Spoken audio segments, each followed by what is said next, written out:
is how to build trust within your business, which I think is up there, if not the most important thing in your business. And it's really easy to do, but you do have to have a think about it, and you do need to apply yourself, because it may not necessarily come naturally. There will be things that you need to do. But I don't think there's anything more important when building a team or a business than trust. It's the epicenter. Wow, I don't think I've ever said that phrase before. The epicenter of all relationships are all successful and positive. I feel like I'm holding on to this. I don't know if he wants to be here today. Oh no. One day we will get a video that he sits through from start to finish. What was I saying? Yeah, so any relationship, family, friendship, love interest, or at work, trust is really, really important. Without trust, a lot of relationships will fail, and when trust isn't there from the beginning, then that relationship is doomed for failure. But if trust is there and it's broken, again, that relationship has probably, got a time limit on it. So it's really, really important. Aside from creating a culture, trust is key. So I don't think your work relationships should be different from your home life. Like, your work and business is just an extension of your life, and you are a person, and so relationships are important. But trust needs to be earned, a bit like respect, I suppose. It cannot be forced. You cannot force somebody to trust you, and vice versa. It has to be demonstrated. You've got to show that people can trust you, and you have to show that you trust other people, and that actually builds trust. Ta-da! End of video. No, sorry, you still got me for at least 6 or 7 minutes. But again, here I can only talk about my own experiences when it comes to trust within a business and within a team, and probably from what I've been through mostly over the last 12 months in 2021 coming into 2022. I've really learned a lot about myself, a lot about people, and a lot about trust, why it's important and how to build it and maintain it.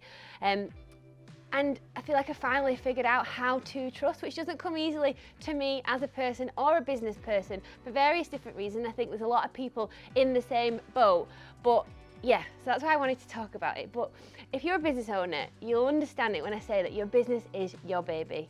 You might have a business before you even have a baby, but it means the world to you. You put blood, sweat and tears, happiness and heartache, and every little bit of your soul into your business, and so it is important. It's so important to you.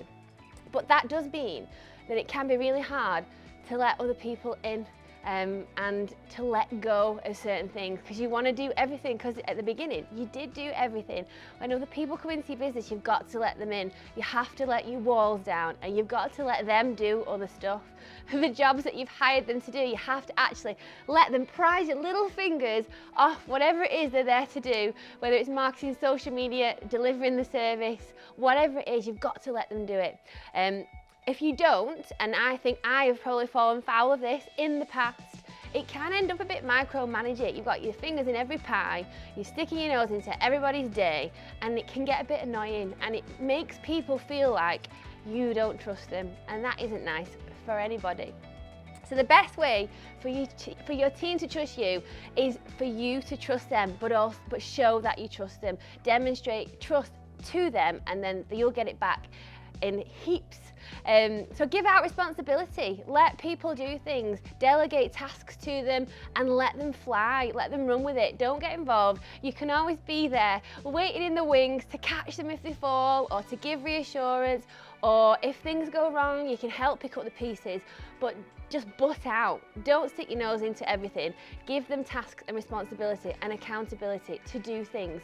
It will help them feel more responsible, more accountable, but it also helps to create improved feelings of self-worth, of confidence.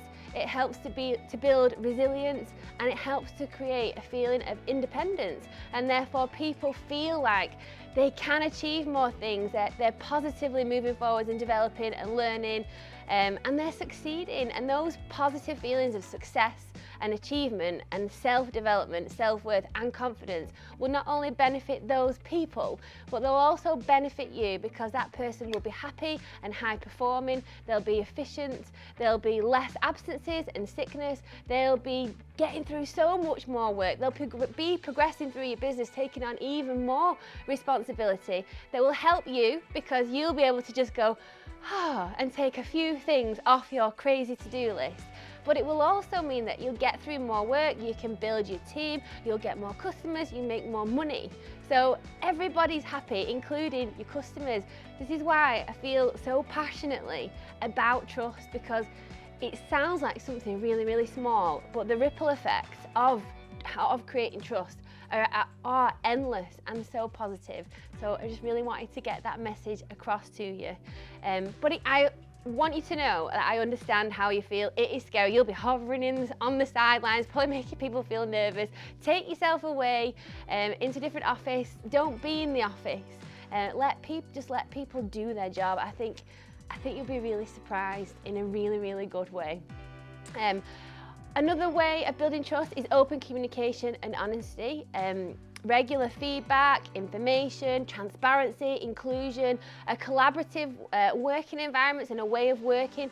Don't just tell everybody what's going on, what the goals of the business are, what everyone's supposed to be doing. Ask, like, where do you think we should be going? How can we do this? Can you help me figure out a plan for X, Y, and Z? Get people involved, communicate openly, and be honest. Be vulnerable. Like, it isn't always a bed of roses. We're human people. We have issues going on outside of work. Sometimes we just feel fed up, or we might be struggling with something.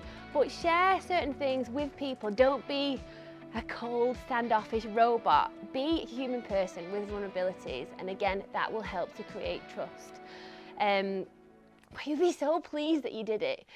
Like I said before, the positive benefits of trust are a happier team, a more motivated team, which then will increase productivity and efficiency. They'll be more confident, they'll be more resilient, they'll be able to deal with more situations and bounce back from failure. It creates a sense of well-being and safety, and it will impact your figures and your overall success. And who doesn't want that? So I hope you've enjoyed this video. Go out and create trust, and I'll see you on the next one.